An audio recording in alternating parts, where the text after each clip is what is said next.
जय श्री कृष्णा। नमस्कार दोस्तों, कलयुग के अंत में जगन्नाथ धाम, द्वारिका धाम, रामेश्वर धाम जल प्रलय में विलीन हो जाएंगे और जो बद्रीनाथ धाम है वो तो बहुत पहले ही भूकंप के कारण जमीन में समा जाएगी। मित्रों, कलयुग के अंतिम चरण में न केवल ये चारों धाम बल्कि और भी कई धाम प्राकृतिक आपदाओं के कारण पूरी तरह से विलुप्त हो जाएंगे, मिट जाएगा नामो निशान।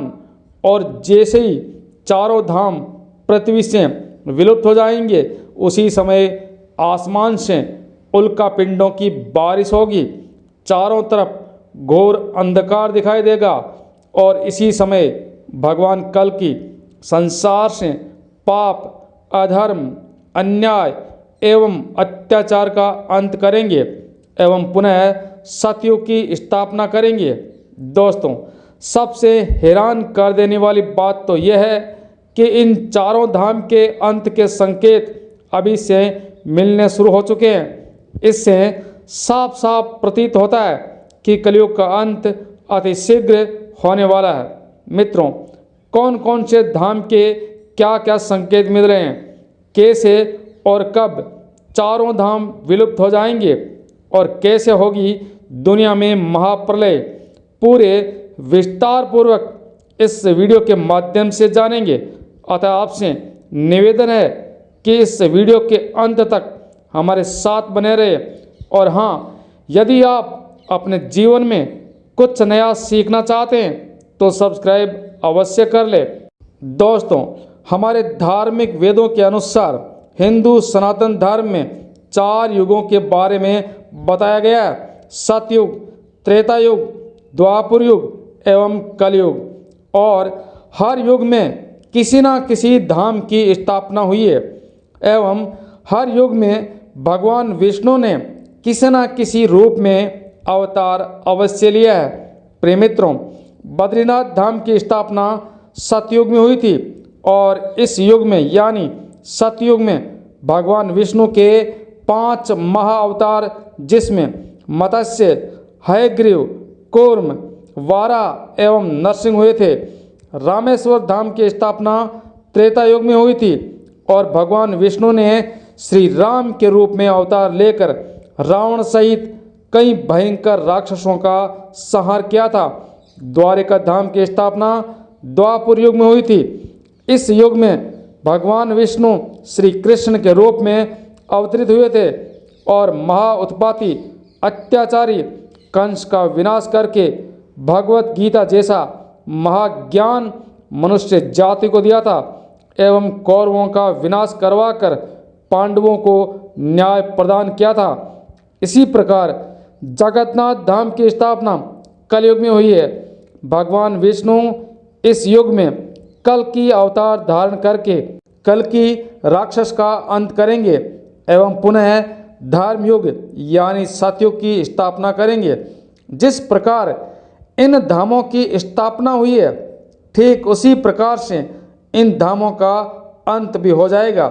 सबसे पहले बद्रीनाथ धाम विलुप्त होगा और सबसे अंत में जगन्नाथ धाम। दोस्तों, ये सब कब एवं कैसे होगा, चलिए जानते हैं। प्रिय मित्रों, 1 नंबर पर है बद्रीनाथ धाम। बद्रीनाथ धाम की स्थापना कैसे हुई एवं इस धाम का नाम बद्रीनाथ क्यों पड़ा, इसको लेकर एक बहुत ही रोचक कहानी प्रचलित है। पौराणिक कथाओं एवं यहाँ की लोक कथाओं के अनुसार यहाँ नीलकंठ पर्वत के समीप भगवान विष्णु ने बाल रूप में अवतार लिया था। कहा जाता है कि भगवान विष्णु अपने ध्यान हेतु एवं विश्राम के लिए एक उचित स्थान खोज रहे थे और भगवान विष्णु को अलकनंदा नदी के समीप ये स्थान मन को भा गया था। उस वक्त ये स्थान भगवान शिव एवं माता पार्वती का निवास स्थान था। ऐसे में भगवान विष्णु जी ने एक उपाय सोचा और एक दिन भगवान शिव एवं माता पार्वती घूमने हेतु बाहर निकले और जब भगवान शिव एवं माता पार्वती वापस लौटे तो उन्होंने द्वार पर एक नन्हे शिशु को रोते हुए देखा। दोस्तों, माता पार्वती की ममता जाग उठी। माँ पार्वती विष्णु को गोद में उठाने लगी। तब भगवान शिव ने माता पार्वती को मना करते हुए कहा, हे देवी, आप इस शिशु को मत छूना। तब माता पार्वती ने कहा, क्यों? तो भगवान शिव बोले, ये कोई साधारण शिशु नहीं है। जरा विचार करो, ये अचानक कहाँ से एवं कैसे आ गया, और इसके माता पिता भी कहीं नजर नहीं आ रहे, इसलिए ये कोई साधारण बालक नहीं है। हो सकता है ये कोई मायावी बालक हो। हालांकि देवों के देव महादेव भोलेनाथ सब समझ गए थे, परंतु माता पार्वती नहीं मानी और बच्चे को उठाकर घर में ले गई। माता पार्वती ने बच्चे को शांत कराकर दूध पिलाया और फिर बच्चे को सुलाकर माता पार्वती बाहर एक गर्म झरने में भगवान शिव के साथ स्नान करने चली गई। और जब भगवान शिव एवं माता पार्वती वापस लौटे तो उन्होंने देखा कि घर का दरवाज़ा अंदर से बंद था। माता पार्वती कहने लगी, हे स्वामी, अब क्या करें? तब भगवान शिव बोले, हे देवी, ये बालक आपका है, मैं आपकी इसमें कोई सहायता नहीं कर सकता। अच्छा होगा कि हम कोई दूसरा ठिकाना ढूंढ ले, क्योंकि दरवाज़ा अब खुलने वाला नहीं है। कहा जाता है कि भगवान शिव एवं माता पार्वती वह स्थान छोड़कर केदारेश्वर चले गए और वहाँ छोटा बालक जो भगवान विष्णु थे वहीं पर रहे। इस प्रकार भगवान विष्णु ने बद्रीनाथ को अपना निवास स्थान बना लिया। इसके बाद एक समय की बात है, जब भगवान विष्णु अपने ध्यान में थे तो बहुत अधिक हिमपात होने लगा, यानी बर्फ गिरने लगी। भगवान विष्णु एवं उनका घर बर्फ से पूरी तरह ढकने लगा। ये देखकर माता लक्ष्मी व्याकुल हो उठी। तब माता लक्ष्मी ने स्वयं भगवान विष्णु के पास खड़े होकर एक विशाल वृक्ष, बद्री वृक्ष यानी बेर के वृक्ष का रूप ले लिया और हिमपात को रोकने लगी। माता लक्ष्मी भगवान विष्णु को धूप, वर्षा और बर्फ से बचाने की कठोर तपस्या में जुट गई। काफ़ी वर्षों बाद भगवान विष्णु ने जब अपनी आंखें खोली तो उन्होंने देखा कि लक्ष्मी जी बर्फ से ढकी हुई है। तब भगवान विष्णु जी ने लक्ष्मी के तप को देखकर कहा कि हे देवी, आपने भी मेरे बराबर तप किया है, तो आज से आपको भी इस स्थान पर मेरे साथ पूजा जाएगा। और आपने मेरी रक्षा बद्री वृक्ष के रूप में की है, तो आज से मुझे यहाँ बद्री के नाथ अर्थात बद्रीनाथ के नाम से जाना जाएगा। इस प्रकार इस धाम का नाम बद्रीनाथ धाम पड़ा। कहा जाता है कि बद्रीनाथ के दर्शन मात्र से ही मनुष्य मोक्ष को प्राप्त कर लेता है, उसे पुनः शरीर धारण नहीं करना पड़ता। इसलिए दोस्तों, प्रत्येक मनुष्य को कम से कम 2 बार नहीं तो 1 बार बद्रीनाथ के दर्शन अवश्य करना चाहिए। बद्रीनाथ कथा के अनुसार सतयुग में देवी देवताओं, ऋषि मुनियों एवं साधारण मनुष्य को भी भगवान के साक्षात दर्शन होते थे।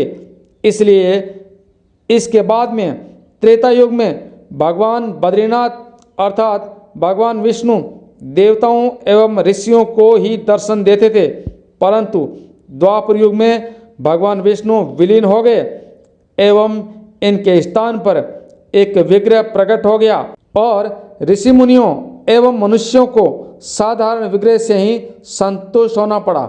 हमारे शास्त्रानुसार सतयुग से लेकर द्वापर युग तक पाप का स्तर बढ़ता गया और भगवान के दर्शन दुर्लभ होते चले गए।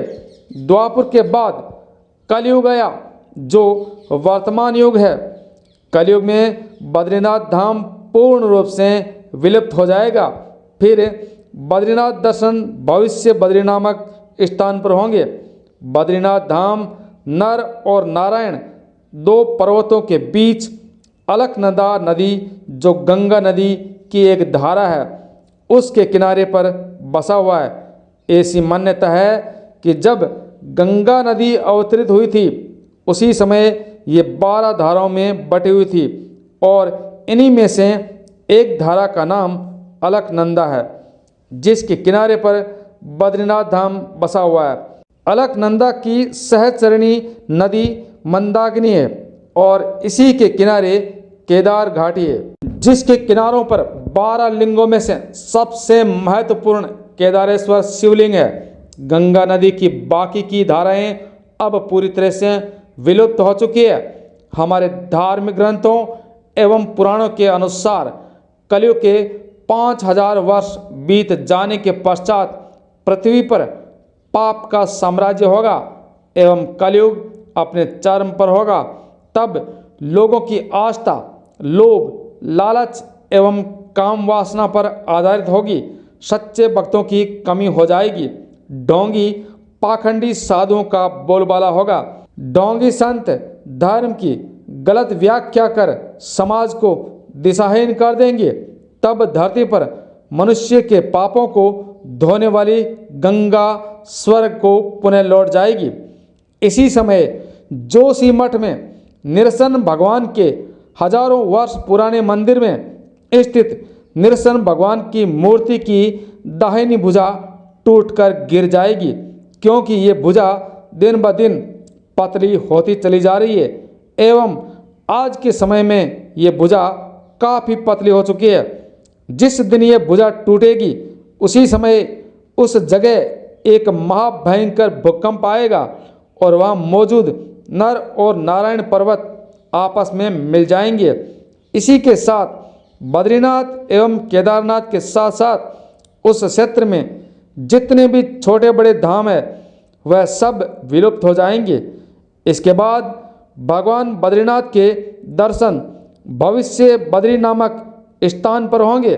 भविष्य बद्री जो तपोवन मार्ग पर है। बताया जाता है कि जंगल के बीच एक पत्थर पर धीरे धीरे भगवान के स्वरूप की आकृति उभर रही है। हमारे वैज्ञानिक भी इस बात को मानते हैं कि बद्रीनाथ क्षेत्र की जमीन के भीतर टेक्टोनिक प्लेट में हलचल होती रहती है और वहाँ पर कभी भी भयंकर भूकंप आ सकता है। अभी कुछ समय पहले जोशी मठ में मकानों में दरार आ गई थी। कई जगह पर जमीन धंस गई थी। दोस्तों, दूसरे नंबर पर है रामेश्वर धाम। लंका पर विजय प्राप्त करने के लिए विष्णु अवतार भगवान श्री राम ने समुद्र किनारे शिवलिंग बनाकर भगवान शिव की पूजा की थी। इससे प्रसन्न होकर भगवान शिव ने श्री राम जी को विजयश्री का आशीर्वाद दिया था। तभी भगवान श्री राम ने भगवान शिव से अनुरोध किया था कि जन कल्याण के लिए आप सदैव ज्योतिर्लिंग के रूप में यहाँ पर निवास करें। श्री राम की इस प्रार्थना को भगवान शिव ने स्वीकार कर लिया। तभी से यहाँ भगवान शिव की पूजा की जाती है और इस ज्योतिर्लिंग की स्थापना के पीछे एक और कहानी प्रचलित है। ऐसी मान्यता है कि जब श्री राम लंका पर विजय प्राप्त करके लौट रहे थे तब उन्होंने गंधमाधव पर्वत पर विश्राम किया था और वहाँ के ऋषि मुनियों ने श्री राम को बताया था कि रावण एक ब्राह्मण था, अतः उसका वध करने पर आप पर यानी श्री राम जी पर ब्रह्म हत्या का दोष लगा है, जो कि शिवलिंग की स्थापना करने से ही दूर हो सकता है। शिवलिंग की स्थापना हेतु भगवान श्री राम ने हनुमान जी से शिवलिंग लाने को कहा, परंतु कैलाश पर्वत पर पहुंचने पर हनुमान जी को भगवान शिव कहीं नजर नहीं आए। तब हनुमान जी वहीं पर भगवान शिव को प्रसन्न करने के लिए तपस्या करने लगे और इधर रामेश्वर में शिवलिंग की स्थापना का मुहूर्त निकला जा रहा था। तभी भगवान शिव ने प्रकट होकर हनुमान जी को शिवलिंग प्रदान किया, परंतु तब तक माता सीता मुहूर्त निकल जाने के भय से बालू का शिवलिंग स्थापित कर चुकी थी। पहले से स्थापित शिवलिंग को देखकर हनुमान जी के दिल पर भारी चोट पहुंची। भगवान श्री राम ने हनुमान जी को समझाने का काफ़ी प्रयत्न किया, परंतु हनुमान जी प्रसन्न नहीं हुए। तब श्री राम ने हनुमान जी से कहा कि हे हनुमान, आप इस शिवलिंग को उखाड़ दो, फिर मैं आपके द्वारा लाए शिवलिंग को यहाँ पर स्थापित कर दूंगा। दोस्तों, हनुमान जी इतने शक्तिशाली होने पर भी उस शिवलिंग को हिला भी नहीं पाए और मूर्छित होकर गंधमाधव पर्वत पर गिर गए। जब हनुमान जी होश में आए तब भगवान राम ने हनुमान जी के द्वारा लाए शिवलिंग को भी उसी शिवलिंग के साथ स्थापित कर दिया और उस शिवलिंग का नाम हनुदीश्वर रखा। सावन के महीने में रामेश्वर में जलाभिषेक करने का बहुत महत्व है। यहाँ ऐसी मान्यता है कि रामेश्वर में विधिवत पूजा करने से ब्रह्म हत्या से मुक्ति मिल जाती है। रामेश्वर को दक्षिण भारत का काशी कहा जाता है। रामेश्वर तमिलनाडु में हिंद महासागर एवं बंगाल की खाड़ी से घिरा हुआ एक सुंदर टापू है। ऐसी मान्यता है कि कलयुग के अंत में जब भीषण युद्ध चल रहा होगा, प्राकृतिक आपदाएं आ रही होगी, उसी समय आकाश से एक बहुत बड़ा उल्कापिंड समुद्र में गिरेगा और रामेश्वर धाम पूर्ण रूप से समुद्र में विलीन हो जाएगा। तीसरे नंबर पर है द्वारिका धाम। चारों धामों में एक है द्वारिका धाम का मंदिर, लगभग 2000 वर्ष से भी अधिक पुराना। इससे पहले भगवान श्री कृष्ण ने जो द्वारिका नगर बसाया था वह किसी कारणवश समुद्र में समा गया था। गुजरात राज्य के पश्चिमी सिरे पर समुद्र के किनारे स्थित 4 धामों में से एक धाम है एवं 7 पवित्र पुरियों में से एक पुरी द्वारिकापुरी है। द्वारिका 2 है, गोमती द्वारिका एवं वैद्य द्वारिका। गोमती द्वारिका धाम है, वैद्य द्वारिका पुरी है। द्वारिका का प्राचीन नाम कुश स्थली है। पौराणिक कहानियों के अनुसार महाराजा रैतक के समुद्र में कुशा बिछाकर यज्ञ करने के कारण ही इस नगरी का नाम कुश स्थली पड़ा था। यहाँ द्वारिकाधीश का प्रसिद्ध मंदिर होने के साथ ही अनेक मंदिर, सुंदर, मनोरम एवं रमणीय स्थान है। इसमें कई द्वारों के होने के कारण द्वारिका इसका नाम पड़ा। इस शहर के चारों तरफ बहुत लंबी दीवार थी जिसमें कई द्वार थे। ये दीवार आज भी समुद्र के तल में स्थित है। भारत के सबसे प्राचीन नगरों में से एक है द्वारिका। ये मुख्यतः 7 नगर है: द्वारिका, मथुरा, काशी, हरिद्वार, अवंतिका, कांची और अयोध्या। द्वारिका को द्वारावती, कुशस्थली, अनातक, ओखामंडल, गोमती द्वारिका, चक्रद्वीप, अनंतद्वीप, बारीद्वीप, उद्वीप एवं मध्य स्थान के नाम से भी जाना जाता है।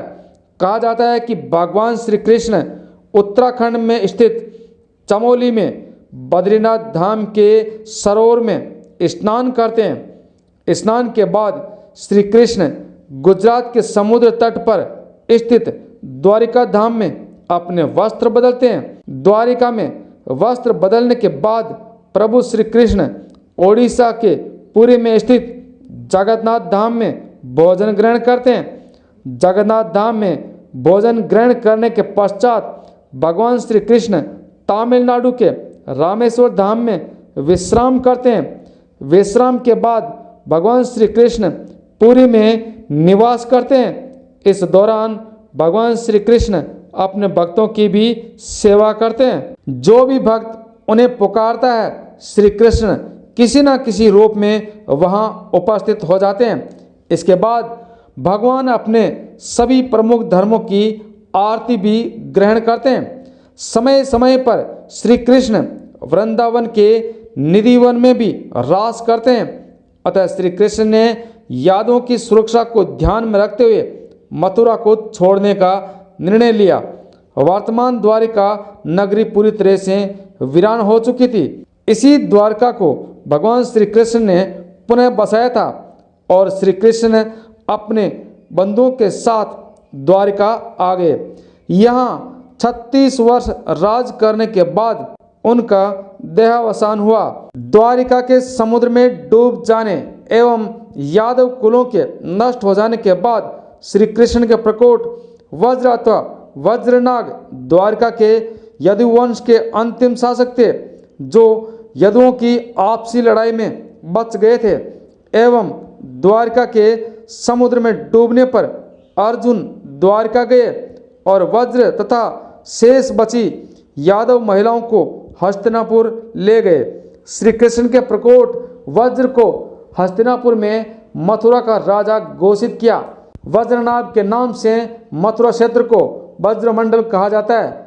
वैज्ञानिकों के अनुसार जब हिमयुग समाप्त हुआ तो समुद्र का जल स्तर बढ़ा और उसमें देश दुनिया के कई तटवर्ती क्षेत्र डूब गए और द्वारिका भी उनमें से एक थी। परंतु सवाल ये उठता है कि हिमयुग तो आज से लगभग 10,000 वर्ष पूर्व समाप्त हो चुका था और भगवान श्री कृष्ण ने तो नई द्वारिका का निर्माण आज से लगभग 5,300 वर्ष पूर्व किया था। तब ऐसे में इसके हिमयुग के दौरान समुद्र में डूब जाने की बातें आदि सच लगती है, परंतु बहुत से पुराण काल एवं इतिहासकार मानते हैं कि द्वारिका को कृष्ण के देहांत के बाद जानबूझकर नष्ट किया गया था। ये वो दौर था जब यादव आपस में भयंकर तरीके से लड़ रहे थे। इसके अलावा जरासंध और यवन लोग भी उनके घोर दुश्मन थे। ऐसे में द्वारिका पर समुद्री मार्ग से भी आक्रमण हुआ और आकाशीय मार्ग से भी आक्रमण किया गया और अंत में यादवों को उनके क्षेत्र को छोड़कर मथुरा एवं उसके आसपास शरण लेनी पड़ी। हाल ही की हुई खोज से ये सिद्ध करने का प्रयास किया गया है कि ये वो दौर था जब धरती पर रहने वाले एलियंस का आसमानी एलियंस के साथ भयंकर युद्ध हुआ था, जिसके चलते यूएफओ ने उन सभी शहरों को निशाना बनाया जहां पर देवी देवता रहते थे या जहां देवताओं के वंशज रहते थे। और अब ऐसा माना जाता है कि कलयुग के अंतिम समय में भी जो वर्तमान में द्वारिका धाम है वो समुद्र में समा जाएगा और इसी के साथ में कलयुग का अंत हो जाएगा। नंबर 4 पर आता है जगन्नाथ धाम। इस मंदिर का प्रमाण महाभारत के वन पर्व में मिलता है। कहा जाता है कि जब भगवान विष्णु धरती पर अवतरित हुए तो सबसे पहले सबर आदिवासी विष्णुवशी ने नील माधव के रूप में भगवान जगन्नाथ जी की पूजा की थी और आज भी यहाँ ब्राह्मण पुजारियों के अलावा सबर जाति के भी पुजारी है जिन्हें देवतापति के नाम से जाना जाता है। सबर जनजाति के देवता होने के कारण यहाँ भगवान श्री जगन्नाथ जी के मूर्तियों का स्वरूप कबीलाई देवताओं की तरह है। पहले कबीले के लोग अपने देवताओं की मूर्तियों को लकड़ी की बनाते थे। ज्येष्ठ पूर्णिमा से आषाढ़ पूर्णिमा तक सबर जाति के देवतापति जगन्नाथ जी की सारी रीतियां करते हैं। राजा इंद्रद्युम्न मालवा का राजा था, जिनके पिता का नाम भारत एवं माता का नाम सुमति था। एक बार भगवान विष्णु ने राजा इंद्रद्युम्न को सपने में दर्शन दिए और कहा कि नीलोचन पर्वत की एक गुफा में मेरी एक मूर्ति है, उसे नील माधव कहते हैं, इसलिए तुम एक मंदिर बनवाकर उसमें मेरी ये मूर्ति स्थापित कर दो। और राजा ने अपने सेवकों को नीलोचन पर्वत की खोज में भेज दिया। उसमें से एक था ब्राह्मण विद्यापति। विद्यापति ने सुन रखा था कि सबर कबीले के लोग नील माधव की पूजा करते हैं और उन्होंने अपने देवता की इस मूर्ति को नीलोचन पर्वत में छुपा कर रखा है। वह यह भी जानता था कि सबर कबीले का मुखिया विजवसु नील माधव का उपासक है और उसी ने मूर्ति को गुफा में छुपा कर रखा है, परंतु कहाँ पर छुपा कर रखा है और किस रास्ते से वहाँ जाया जाता है यह उसे पता नहीं था।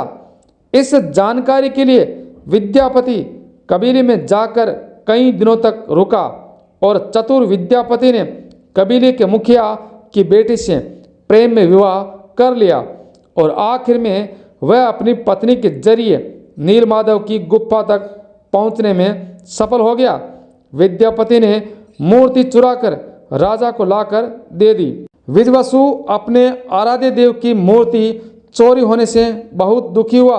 अपने भक्त के दुखी होने से भगवान भी दुखी हो गए और भगवान गुफा में वापस लौट गए, परंतु साथ ही राजा इंद्रद्युम्न से वादा किया कि वो एक दिन उनके पास जरूर लौटेंगे, शर्त के अनुसार कि वो उनके लिए एक विशाल मंदिर बनवा दे। राजा ने विशाल मंदिर का निर्माण किया और राजा ने भगवान विष्णु से मंदिर में विराजमान होने को कहा। भगवान ने कहा कि तुम मेरी मूर्ति बनवाने के लिए समुद्र में तैर रहा पेड़ का बड़ा टुकड़ा उठा लाओ, जो द्वारिका से समुद्र में तैर कर पुरी आ रहा है। राजा के सेवकों ने उस पेड़ के टुकड़े को तो ढूंढ लिया, लेकिन सभी लोग मिलकर भी उस पेड़ के टुकड़े को उठा नहीं पाए। तब राजा को समझ में आ गया कि नीलमाधव के अनन्य भगत सबर कबीले के मुखिया विजवसु की ही सहायता लेनी पड़ेगी। वहाँ मौजूद सभी हैरान रह गए जब विजवसु भारी भरकम लकड़ी को उठाकर मंदिर में ले आए। अब बारी थी उस लकड़ी से भगवान की मूर्ति बनाने की। राजा के सभी कारीगरों ने बहुत कोशिश की, लेकिन कोई भी उस लकड़ी में एक छेनी भी नहीं लगा पाया। तब ब्रह्मलोक से भगवान विश्वकर्मा एक बूढ़े कारीगर का रूप लेकर धरती पर आए और उन्होंने राजा से कहा कि वो नीलमाधव की मूर्ति बना सकते हैं, परंतु साथ ही उन्होंने अपनी शर्त भी रखी कि वे 21 दिन में मूर्ति बनाएंगे और अकेले ही बनाएंगे। कोई भी उनको मूर्ति बनाते हुए कभी नहीं देख सकता। लोगों को आरी, छेनी, हथौड़ी की आवाज़ें आती रही। राजा इंद्रद्युम्न की रानी गुम्बीचा अपने आप को नहीं रोक पाई और वो दरवाजे के पास गई तो उसे कोई आवाज़ सुनाई नहीं दी। रानी बहुत घबरा गई। उसे लगा कि बूढ़ा कारीगर मर गया है और रानी ने राजा को सूचित किया। राजा ने दरवाज़ा खोलने का आदेश दिया। जैसे ही दरवाज़ा खोला तो बूढ़ा व्यक्ति गायब था और कमरे में 3 अधूरी मूर्तियां पड़ी मिली। भगवान नीलमाधव एवं उनके भाई के छोटे छोटे हाथ बने हुए थे, परंतु उनके पैर नहीं थे, जबकि सुभद्रा के हाथ पांव बनाए भी नहीं थे। और राजा ने इसे भगवान की इच्छा मानकर इन्हीं अधूरी मूर्तियों को स्थापित कर दिया। तब से लेकर आज तक तीनों भाई बहन इसी रूप में विद्यमान है। 1174 ईस्वी में उड़ीसा शासक अनुभीमदेव ने इसका जीर्णोद्धार करवाया था। जगन्नाथ मंदिर विष्णु के 8वें अवतार श्री कृष्ण को समर्पित है। भारत के पूर्व में बंगाल की खाड़ी के पूर्वी छोर पर बसी पवित्र नगरी पुरी उड़ीसा की राजधानी भुवनेश्वर से थोड़ी दूरी पर है। आज का उड़ीसा प्राचीन काल में उत्कल प्रदेश के नाम से जाना जाता था।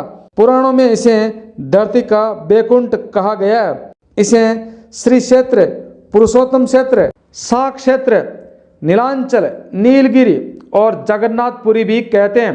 कहा जाता है कि मंदिर के एक नहीं बल्कि हजारों रहस्य, यहाँ कई रहस्यमयी किताबें, ग्रंथों के साथ ही खजाने में रखी हुई होने की बात कही जाती है।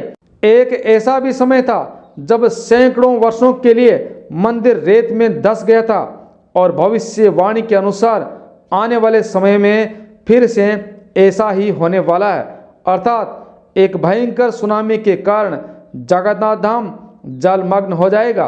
प्रिय मित्रों, वीडियो पसंद आए तो यह दुर्लभ जानकारी सभी के साथ शेयर अवश्य करें। जय श्री कृष्णा, राधे राधे।